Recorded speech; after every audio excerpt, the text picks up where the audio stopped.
लाखों की संख्या में यहाँ पर एकत्रित हुए हो।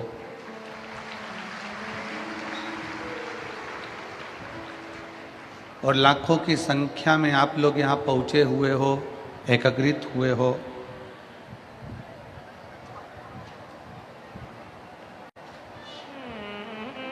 ये आप सबका विश्वास है, ये आप सबका भरोसा है, ये आप सबकी दृढ़ता है।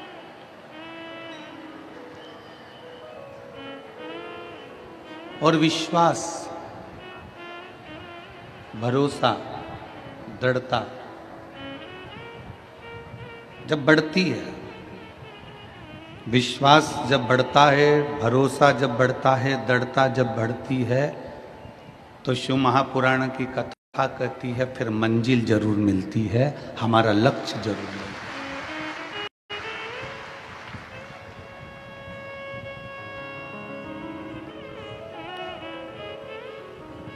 यहां जितने बैठे हो ना, मेरे भोले बाबा ने आपको कम नहीं दिया।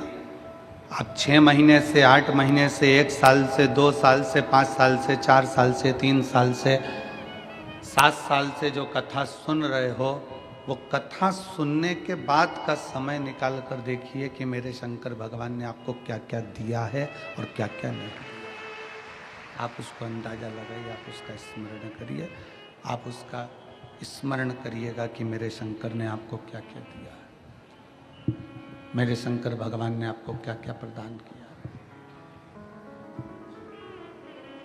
जरा विचार करिएगा।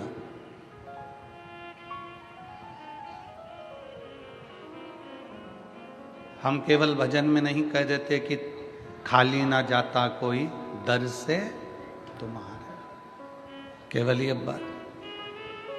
भजन से मतलब इसमें हम भजन के माध्यम से नहीं कर रहे, हम तो ये हमारे विश्वास के माध्यम से कर रहे हैं कि भरोसा जब पक्का होता है, विश्वास जब दृढ़ होता है, तो दुनिया में कोई खाली नहीं जाता। एक प्रैक्टिकल आपके और हमारे जीवन का है।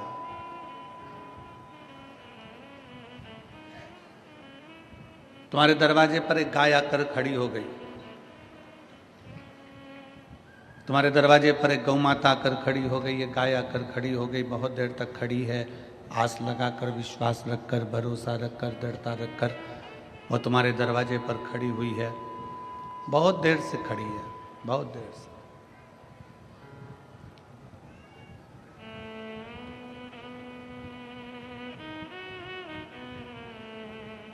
अब तुमने उसको भगा भी दिया, फिर वो गाय आ गई। तुमने भगा भी दिया उस गाय को, गला पकड़ रहा है माई, तुमने भगा भी दिया उसको, फिर वो वापिस आ गई। फिर तुमने उसको हटा दिया, गाय फिर आ गई।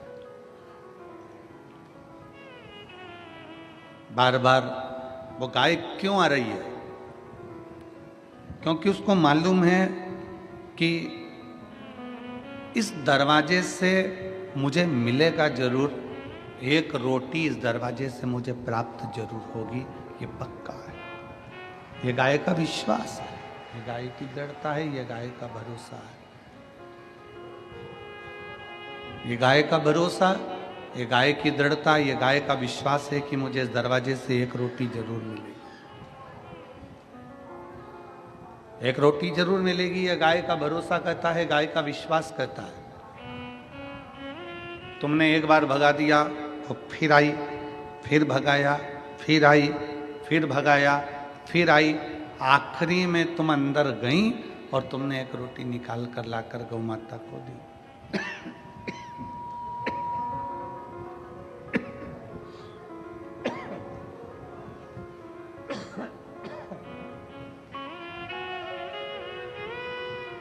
आखिरी में तुम अंदर गई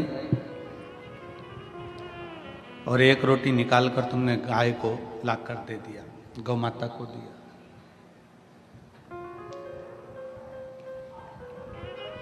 तुम जाती रही, गाय जाती रही, तो मकान के मालिक ने एक रोटी निकाल कर जरूर दिया है।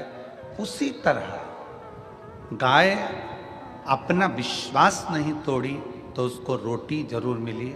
तुम अपना जल चढ़ाना मत छोड़ना, तो वो भी भरोसा रख कर चढ़ाओगे तो वो देगा जरूर।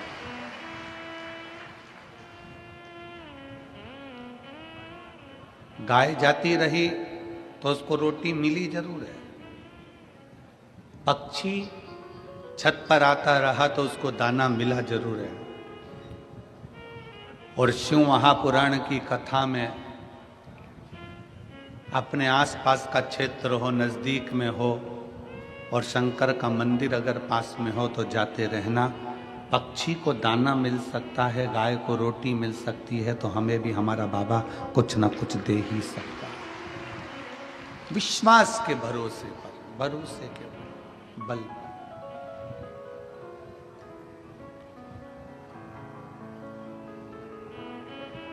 पूरी शिव महापुराण कथा का सबसे बड़ा भाव है आपका विश्वास।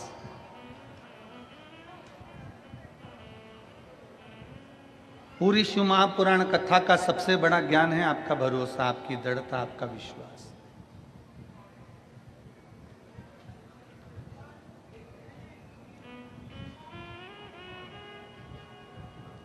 और यदि विश्वास दृढ़ है, एक पत्र है देखिए,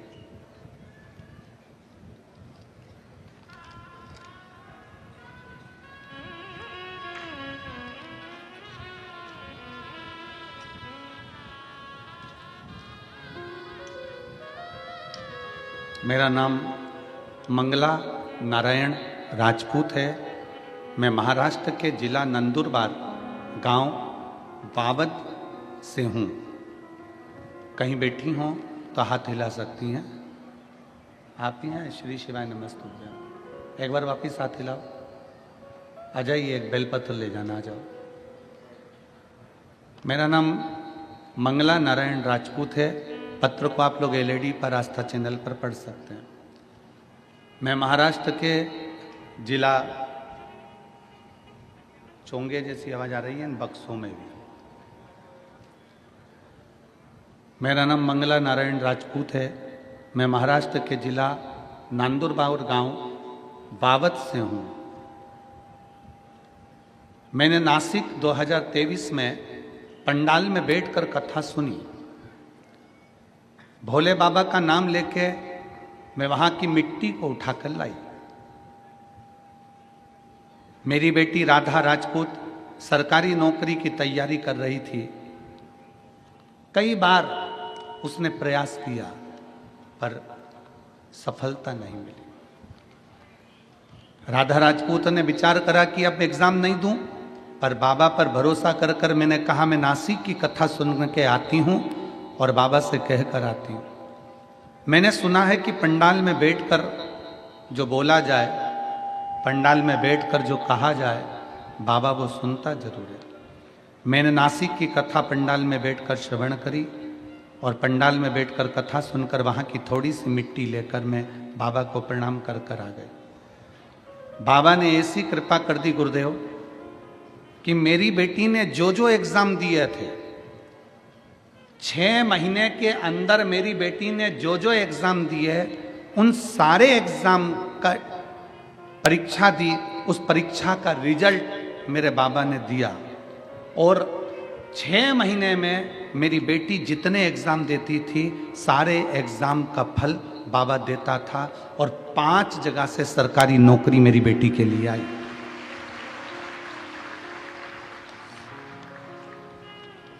गुरुदेव 4 नौकरी को त्याग कर एक्साइज की, जो कि दारूबंदी की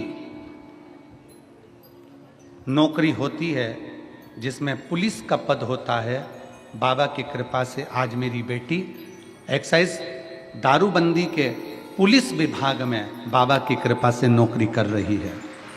मैंने उसका फोटो भी लगाया है, जो मेरी बेटी अब नौकरी कर रही है। शिव कृपा से, बाबा की कृपा से। हमको नहीं मालूम था कि पंडाल में बैठकर कथा श्रवण करने का क्या फल होता है, पर आज बाबा की वही मिट्टी हम वापिस लौटाने के लिए आए हैं और बाबा को प्रणाम करने के लिए आए हैं। ये शिव तत्व है, ये शंभु है, ये ओघड़ी है, ये शंकर है, ये दयालु है, ये दातार है, ये करुणा सागर, ये कृपा करने वाला। इसको कहते हैं विश्वास की दृढ़ता, इसको कहते हैं भरोसे की दृढ़ता, इसको विश्वास कहते हैं।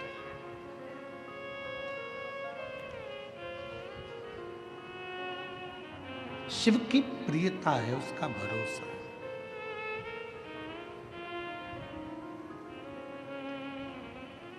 आप विश्वास कितना कर रहे हैं, आप भरोसा कितना कर रहे हैं, आपके संपूर्ण कार्य का प्रबलता बल विश्वास पर आधारित है, भरोसे।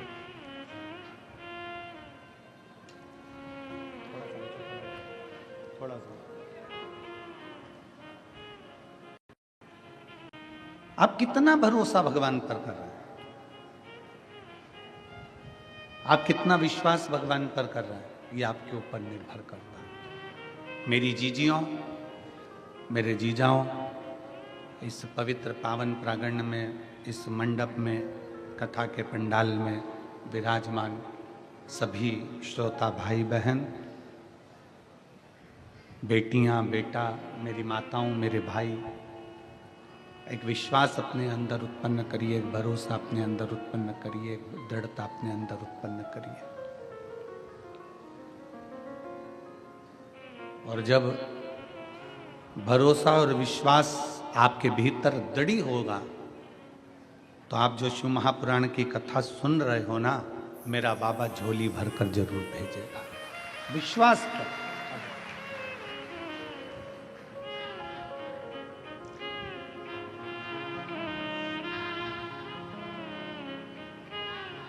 बधाई आपको,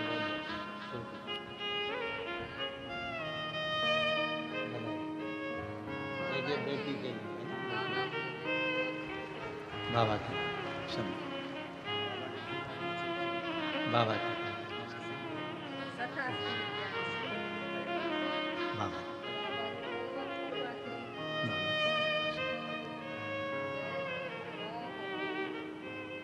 शिव कृपा से। भाऊ कह रहे हैं कि हमें उम्मीद नहीं थी, हमारी बेटी को एक साथ 6 नौकरी का ऑफर आया, सरकारी 6 नौकरियां साथ। हमें विश्वास नहीं था, हमें भरोसा नहीं था। आप कथा के पंडाल में बैठकर उसको नमन कर रहे हो तो विश्वास के साथ कर रहे हो, भरोसे के साथ कर रहे हो तो विश्वास के साथ देता भी है, भरोसे के साथ वो देता भी है। और खाली न जाता कोई दर से तुम्हारे,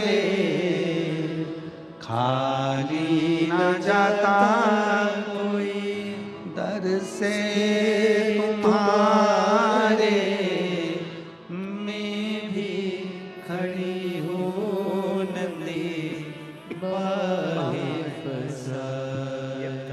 बहुत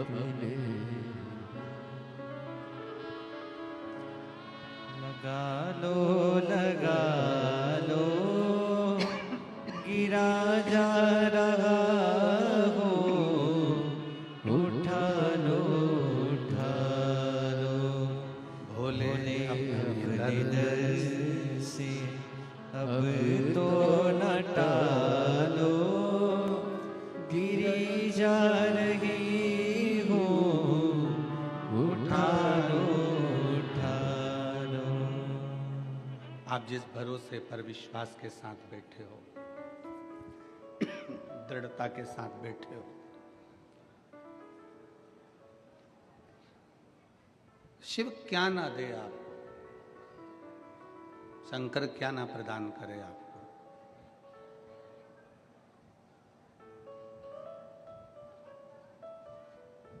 भरोसा दृढ़ बनाइए।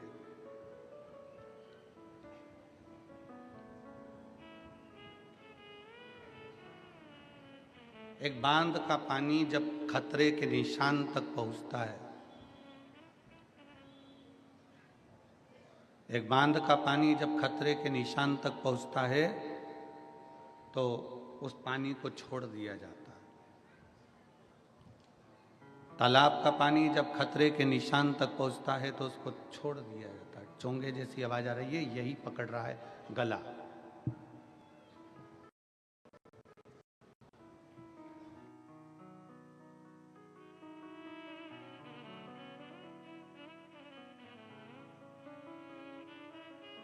शंभु। तालाब का पानी जब बढ़ता है तो उसको छोड़ दिया जाता है। सरोवर का पानी बढ़ा तो उसको छोड़ दिया। खतरे के निशान तक पानी पहुंचता है तो उसको छोड़ देते हैं। तालाब का हो, सरोवर का हो, बांध का हो, कहां के लिए छोड़ देते हैं कि यह पानी बहकर समुद्र में जाके मिल जाए।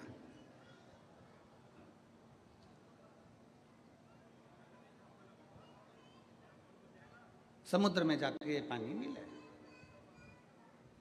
खतरे के निशान तक पानी आया तो उसको छोड़ दिया गया। खतरे के निशान तक पानी पहुंचा तो उसको छोड़ दिया।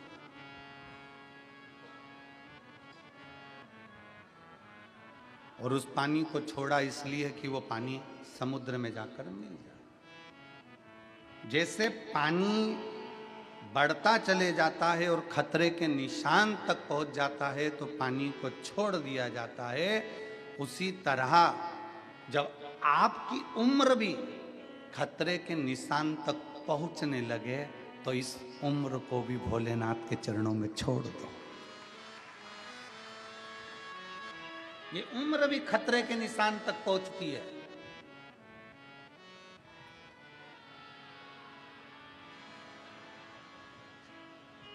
बचपन गया, जवानी आ गई, जवानी गई, अधेड़ी आ गई, अधेड़ी गई, बुढ़ापा आ गया। अब उम्र और बढ़ती चली जा रही है, खतरे के निशान तक पहुंचती चली जा रही है। कब प्राण छूट जाए किसको मालूम। कौन सा पल, कौन सी घड़ी, कौन सा क्षण आपका और हमारा कौन सा आखिरी है, ये किसको मालूम। पानी जब खतरे के निशान तक होता है तो उसको छोड़ दिया जाता है समुद्र से मिलने के लिए। और उम्र चलते चलते जब खतरे के निशान पर आ जाए तो इस उम्र को भी छोड़ दिया जाए भोलेनाथ से मिलने के लिए। इस उम्र को परमात्मा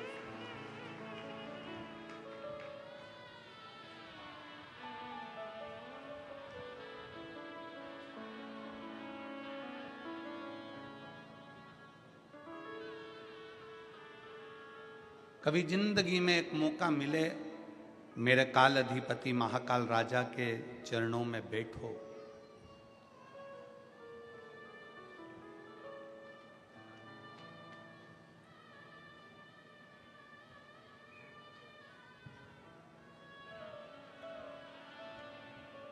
हम जहाँ ठहरे हुए हैं वहाँ पर कलम थोड़ी देर के लिए ऊपर की ओर गए तो वहाँ किसी ने पूछा कि गुरुजी, आप कहते हो कि महाकाल के चरणों में, भगवान देवाधिदेव महादेव के चरणों में बैठो, हमारी बात क्या महाकाल सुनता है? हमारी बात क्या महाकाल बाबा सुनते हैं? हम कहते हैं जब हाथी ने पुकारा, मगर ने पांव पकड़ा तो भगवान को पुकारा तो भगवान आया कि नहीं आया।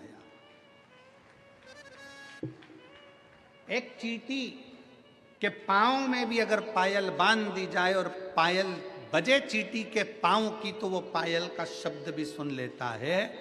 एक इल्ली भी अगर तड़पती है तो उसका भी शब्द मेरा काल अधिपति महाकाल सुन लेता है। तो संसार में जन्म लेने वाले प्रत्येक मनुष्य की बात शिव सुनता है।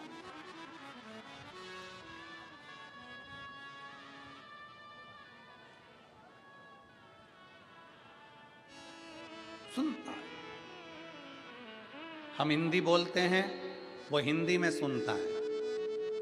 आप मराठी बोलते हो, वो मराठी में सुनता है।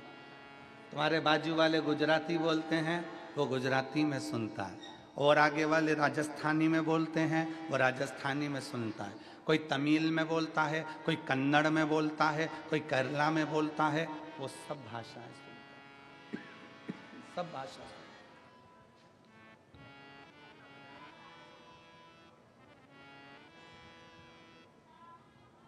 तुम्हें 10-20 भाषा आती होगी, कितनी भाषा आती होगी?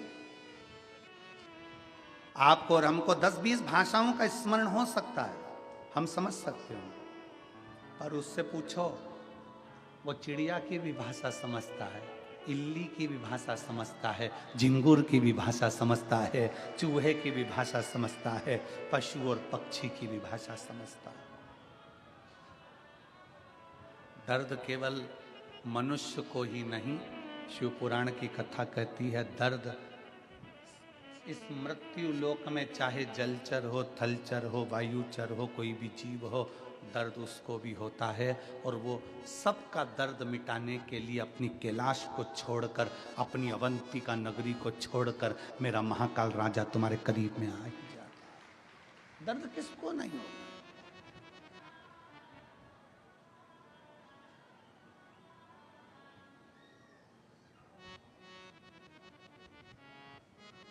एक भरोसा, एक दृढ़ता, एक विश्वास।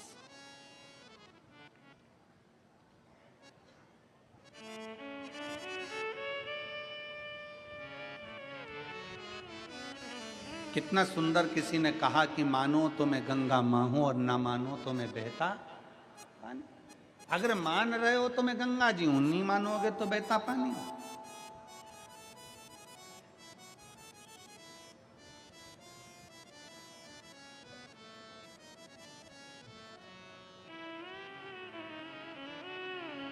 गोदावरी गंगा की एक बड़ी सुंदर कथा है, आप लोगों ने सुनी कि नहीं सुनी वो हमको नहीं मालूम। माँ गोदावरी गंगा की बड़ी सुंदर कथा है। अंत ऋषि अपने कामद वन में बैठे हुए थे,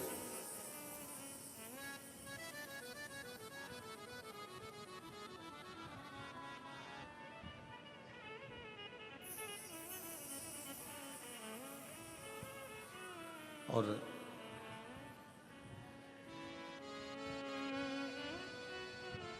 तप में लीन थे। आज उन्हें माता अनसुईया जी से कह दिया था, अनसुईया 54 वर्ष का तप करने के लिए बैठ रहा हूं और तू मुझे जगाना मत। 54 वर्ष का मैं तप करूंगा, 54 ईयर्स। 54 वर्ष का मैं तप करूंगा, तू मुझे जगाना मत, मेरे को तप करने दे। मुझे तप में बैठना है और मुझे तप करना है। 54 वर्ष तक तू मुझे जगाना मत। कामद वन में आंत्री और अनसुईया निवास कर रहे हैं और आंत ऋषि तप में लीन हो जाते हैं, तप में डूब जाते हैं।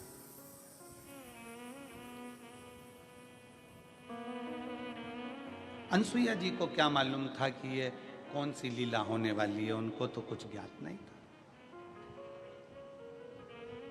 पति दुकान पर क्या कर रहा है, सर्विस में क्या कर रहा है, नौकरी में क्या कर रहा है, फैक्ट्री में क्या कर रहा है, पत्नी को उससे मतलब नहीं है। पत्नी को तो ये मतलब है कि मेरा सुहाग अमर रहे, मेरे बच्चे अच्छे रहें, परिवार में कोई दुखी ना हो, मेरे सास ससुर, मेरे परिवार सब अच्छे से रहे। पत्नी का फर्ज ये है कि वो अपने परिवार का सुख चाहती है। स्त्री क्या चाहती है? अपने परिवार का सुख।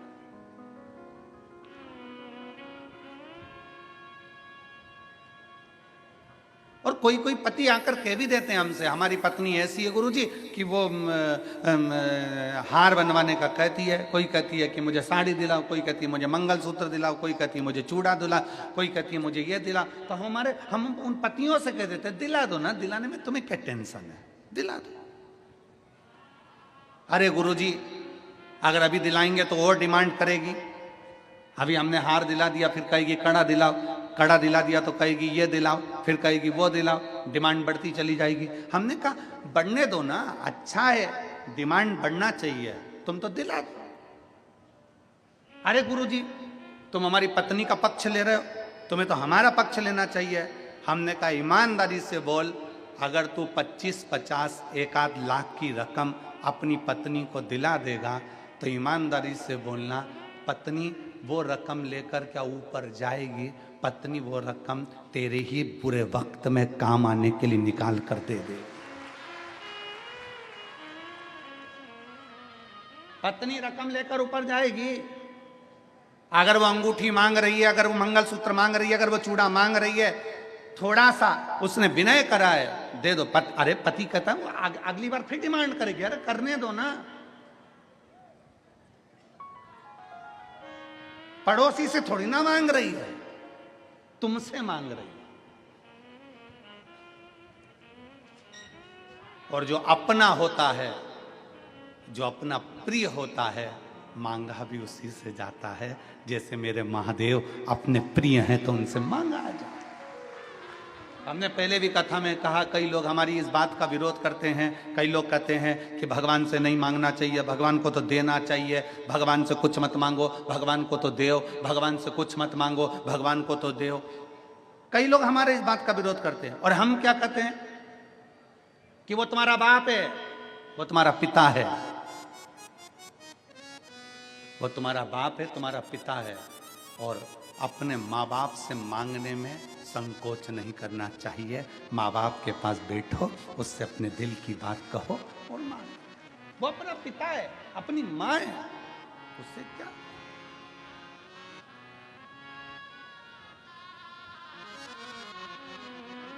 हम दूसरे से तो नहीं मांग रहे, हम दूसरे के दरवाजे पर तो नहीं जा रहे, हम दूसरे की चौखट पर तो नहीं जा रहे। और फिर निवेदन है, कोई तुमसे कह दे कि वहां चले जाओ, वहां से ये मिल जाएगा, वहां चले जाओ, वहां से ये मिल जाएगा, वहां चले जाओ, वहां से ये मिल जाएगा। नहीं नहीं, हमें अपने शिव को छोड़कर हम कहीं नहीं जा सकते। हमारा भरोसा हमारा शंकर है।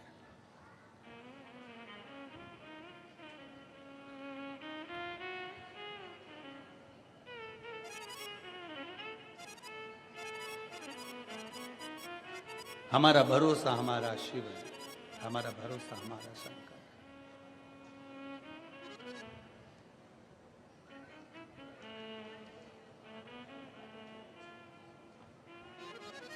और जब हमारा भरोसा हमारा शिव हो जाए तो वो लीला रचता है। स्त्री के पास में अगर कोई सामान रखा हुआ है, कोई साड़ी अच्छी मिल गई है, मेरी जीजियों पर विश्वास तो करो। ये मेरी इतनी सारी बहनें बैठी हैं ना, ओ मेरे जीजाओ, इन पर जरा भरोसा कर कर देखना। मायके से भी अगर अच्छी साड़ी मिल जाती है ना, तो ये मेरी बहनें पहनती नहीं है, पेटी में रख देती है। मेरी बेटी बड़ी होगी, उसकी शादी होगी तो उसके दहेज में दे दूंगी।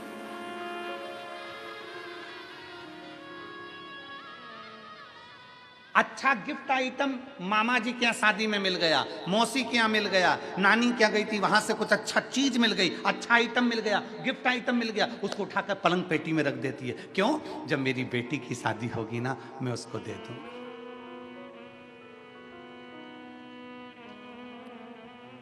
थोड़ा सा अच्छा सामान मिल गया ना, मेरी ये जीजियां उठाकर संभाल के रख देती हैं। मेरी बहू आएगी ना, उसको दे दूंगी। और क्या चाहिए तुमको?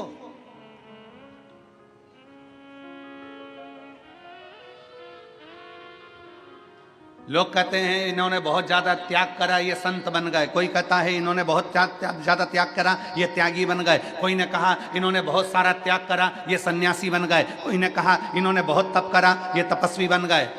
शिव महापुराण की कथा कहती है, घर की स्त्री के आगे सारे संत, साधु, सन्यासी, तपस्वी, साधक, उपासक फीके हैं, क्योंकि उससे बड़ा त्याग कोई नहीं कर सकता।